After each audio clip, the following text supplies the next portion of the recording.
नमस्कार बच्चों। कम समय में अधिक जानकारी देने वाले आपके अपने ज्ञानवर्धक YouTube channel tour with knowledge में मैं सुभाष सिंह आपका स्वागत करता हूं। आइए आज इस वीडियो में हम जानेंगे छत्तीसगढ़ बोर्ड के कक्षा छठवीं के समाज का अध्ययन इस विषय के अध्याय 5 हमारा भारत के बारे में। बच्चों, आपसे अनुरोध है कि आप इस वीडियो को ध्यान से देखिए एवं आगे बढ़ाने की कोशिश मत करिएगा, क्योंकि वीडियो के बीच बीच में अध्याय से संबंधित छोटे छोटे प्रश्नों के उत्तर भी बताए गए हैं, जो प्रश्न आपकी परीक्षा में आपसे पूछे जा सकते हैं। बच्चों, इस अध्याय में प्राचीन काल के भारत का उल्लेख किया गया है। जब हम भारत कहते हैं तो इसका अर्थ होता है आज का पाकिस्तान, बांग्लादेश और अफगानिस्तान का कुछ हिस्सा। उत्तर में हिमालय पर्वत से नीचे दक्षिण में कन्याकुमारी, जहां पर अरब सागर और बंगाल की खाड़ी का मिलन होता है, वहां तक फैला हुआ हिस्सा। ये चित्र सांची नामक स्थान का है, जो कि मध्य प्रदेश की राजधानी भोपाल के पास स्थित है और महान सम्राट अशोक द्वारा निर्मित स्तूप के द्वार का है, जिसमें तत्कालीन ग्रामीण जीवन को दर्शाया गया है। यह चित्र ग्रामीणों के द्वारा पेड़ पौधों, पशु पक्षियों से लगाव, बच्चों एवं मनुष्यों के साथ प्रेम, लगाव एवं भाईचारा को दिखाता है। यहाँ एक प्रश्न बनता है कि भारत को हम कैसे परिभाषित कर सकते हैं। इसका उत्तर होगा, भारत को हम उत्तर में हिमालय से लेकर नीचे दक्षिण में दो सागरों अरब सागर और बंगाल की खाड़ी के मिलन तक फैला आध्यात्मिक और सांस्कृतिक एकता वाला महान मानवता की जीवन धारा के रूप में परिभाषित कर सकते हैं। एक प्रश्न आपसे पूछा जा सकता है कि भारत के कुछ प्राचीन नाम क्या थे। इसका उत्तर है, भारत के कुछ प्राचीन नामों में जम्बूद्वीप, भारतवर्ष, हिंदू, इंडोई, इंडिके, इंदु, यिंदु आदि थे। एक प्रश्न और पूछा जा सकता है कि भारतीय उपमहाद्वीप किसे कहते हैं। इसका उत्तर होगा, हमारे देश भारत एवं इसके आसपास के भाग जिसकी सीमाएं समय समय पर बदलती रही हैं, उसे भारतीय उपमहाद्वीप कहते हैं। एक प्रश्न और बनता है यहाँ पर कि भारतीय उपमहाद्वीप की भौतिक सीमाएं बताइए। इसका उत्तर होगा, भारतीय महाद्वीप की भौतिक सीमाओं में उत्तर में हिमालय पर्वत, पश्चिम में हिंदू कुश पर्वत एवं अरब सागर, पूर्व में बंगाल की खाड़ी और दक्षिण में हिंद महासागर है। एक प्रश्न और आपसे पूछा जा सकता है कि निवासी किसे कहते हैं। इसका उत्तर होगा, वे लोग जो एक स्थान विशेष में रहते हैं उन्हें निवासी कहते हैं। एक प्रश्न और है कि ऋग्वेद के अनुसार भारतीय उपमहाद्वीप के उत्तर पश्चिम क्षेत्र का क्या नाम था। इसका उत्तर होगा कि ऋग्वेद के अनुसार भारतीय उपमहाद्वीप के उत्तर पश्चिम क्षेत्र का नाम सप्त सैंधव बताया गया है। एक प्रश्न है कि सप्त सैंधव का क्या अर्थ है। इसका उत्तर होगा कि सप्त सैंधव का अर्थ है 7 नदियों की भूमि। सैंधव शब्द सिंधु से आया है, जिसका आशय है नदी। इसी प्रकार एक प्रश्न है, भारत का सबसे प्राचीन, प्रसिद्ध एवं बड़ा ग्रंथ कौन सा है। इसका उत्तर होगा कि महाभारत भारत का सबसे प्रसिद्ध, प्राचीन एवं बड़ा ग्रंथ है, जिसमें श्रीमद् भगवद गीता का ज्ञान एवं महाभारत के विविध का विवरण है। बच्चों, यदि आपको यहाँ तक का वीडियो अच्छा लगा हो तो वीडियो को सब्सक्राइब और लाइक अवश्य करिएगा। चलिए तो आगे चलते हैं और आपके अध्याय के बारे में जानकारी प्राप्त करते हैं।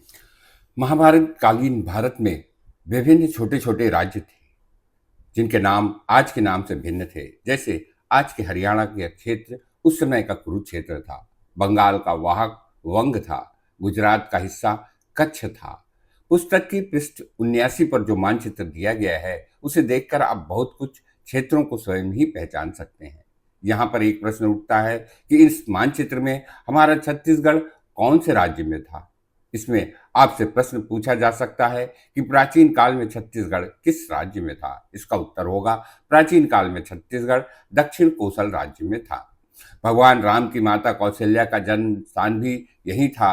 रायपुर के पास स्थित चंदखुरी नामक स्थान को माता कौशल्या का जन्म स्थान माना जाता है। यहाँ एक प्रश्न और बनता है कि महाभारत ग्रंथ में भारतवर्ष तथा जम्बूद्वीप शब्द का उपयोग किस लिए किया गया है।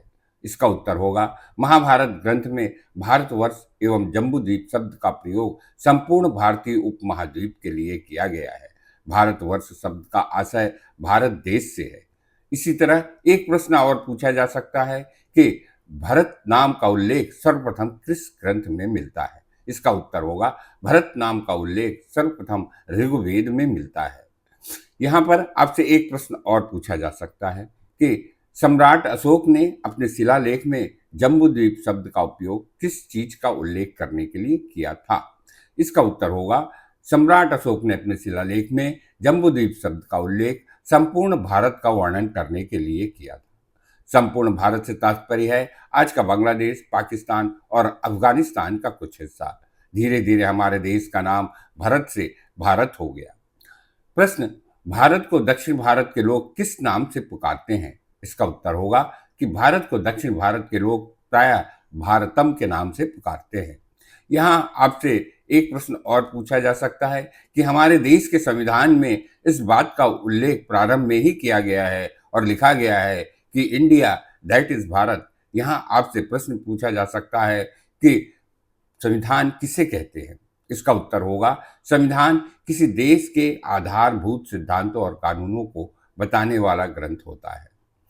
भारत को सर्वप्रथम पारसियों ने हिंदू या हिंद नाम से संबोधित किया, क्योंकि फारसी भाषा में सिंधु को हिंदू कहा जाता था, इसलिए उन्होंने सिंधु नदी को हिंदू उच्चारित किया। ध्यान दें कि उन्होंने यह नाम हिंदू धर्म के संदर्भ में नहीं किया था। यूनानियों तथा चीनियों ने भी भारत को अपनी अपनी भाषा में नाम दिया। यहाँ आपसे प्रश्न पूछा जा सकता है कि यूनानियों ने भारत को किस नाम से संबोधित किया? इसका उत्तर होगा यूनानियों ने भारत को इंडो अथवा इंडिके के नाम से संबोधित किया। एक प्रश्न और पूछा जा सकता है कि चीनी यात्रियों ने भारत को किस नाम से संबोधित किया? इसका उत्तर होगा चीनी यात्रियों ने भारत को यिंतु या यिंदू के नाम से संबोधित किया था। प्रश्न है, भारत को सर्वप्रथम हिंदुस्तान के नाम से संबोधित करने का उल्लेख कहाँ मिलता है? इसका उत्तर होगा कि 1800 वर्ष पूर्व एक फारसी शिलालेख में भारत पर आक्रमण करने वालों ने भारतीय उपमहाद्वीप को हिंदुस्तान के नाम से संबोधित किया था। बच्चों, आइए अब आपके अभ्यास प्रश्नों को भी हम हल कर लेते हैं। पहला है कि आइए पता लगाए, यहाँ पर जो तालिका बनाई गई है उसमें भारत के लिए प्रयुक्त विभिन्न नामों को इस तालिका में लिखना है। मैंने नाम लिख के दे रहा हूँ, आप इसको ध्यान से देख लीजिएगा एवं याद कर लीजिएगा। इस तालिका को याद करने से आपको बहुत से प्रश्नों के उत्तर भी याद हो जाएंगे। अगला है, भारत एक प्राचीन भूमि है जिसे इसके इतिहास के क्रम में कई नाम दिए गए हैं। पहला प्रश्न, अध्याय के आरंभ में दिए गए उदाहरण का क्या अर्थ है? चर्चा कीजिए। इसका उत्तर है, अध्याय के प्रारंभ में दिए गए उदाहरण से यह प्रतीत होता है कि भारत एक प्राचीन सभ्यता, संस्कृति, साहित्य, चिकित्सा, विज्ञान एवं धर्म का केंद्र था, जिसका उल्लेख प्राचीन वैदिक ग्रंथों ऋग्वेद, सामवेद, यजुर्वेद में मिलता है। प्रश्न 2 है, सही अथवा गलत को पहचानिए।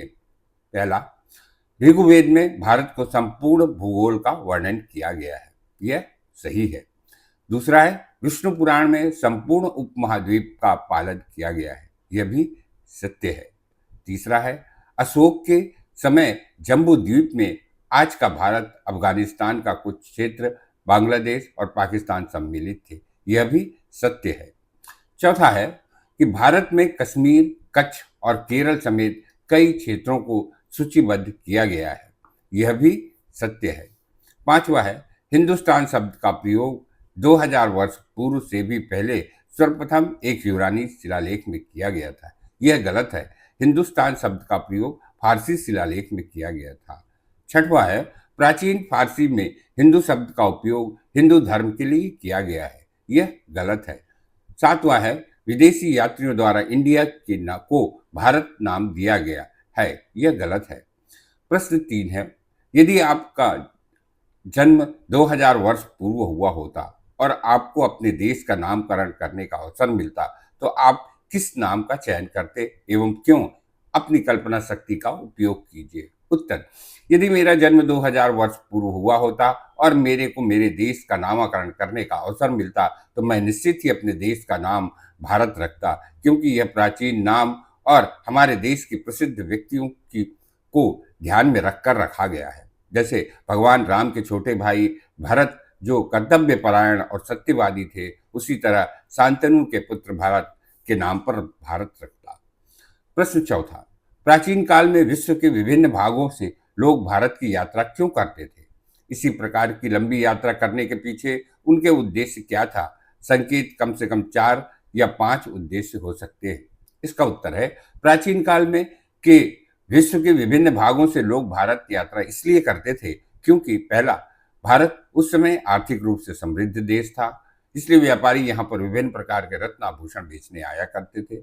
दूसरा, भारत के मसाले विश्व प्रसिद्ध थे, जिसे प्राप्त करने के लिए व्यापारी यहाँ आते थे। तीसरा, भारत की सभ्यता, संस्कृति, साहित्य, वास्तुकला, मूर्तिकला आदि के कारण लोग यहाँ आते थे। चौथा, भारत के रेशमी वस्त्रों की प्रसिद्धि पूरे विश्व में थी, जिसे प्राप्त करने के लिए व्यापारी भारत आते थे। पांचवा, प्राचीन काल में शिक्षा प्राप्त करने के लिए लोग भारत की यात्रा करते थे। तक्षशिला उस समय का प्रसिद्ध विश्वविद्यालय था। बच्चों, मैंने प्रयास किया है कि इस वीडियो के माध्यम से आपको आपके विषय से संबंधित विस्तृत जानकारी साधारण शब्दों में प्रदान करूं, साथ ही साथ संक्षिप्त में आपके अध्याय में दिए गए प्रश्नों का उत्तर भी दे दूं। यदि आपको वीडियो पसंद आया हो तो आप वीडियो को लाइक और अपने मित्रों को शेयर अवश्य करिएगा। आगे फिर किसी अन्य वीडियो में मुलाकात होगी, तब तक के लिए नमस्कार, धन्यवाद।